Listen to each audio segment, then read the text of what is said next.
Hey guys, welcome back. So in this video, I'm going to show you how you can transfer Framer website to the client. So how you can do that? Pretty simple. Right here at the top right corner, you see you have publish or invite. So what you can do is simply invite. So you have the client which you can invite. You can add it full access, view only.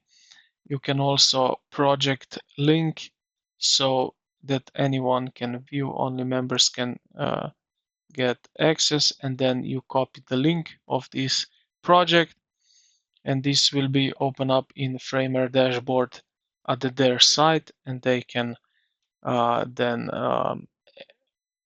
doing how you set these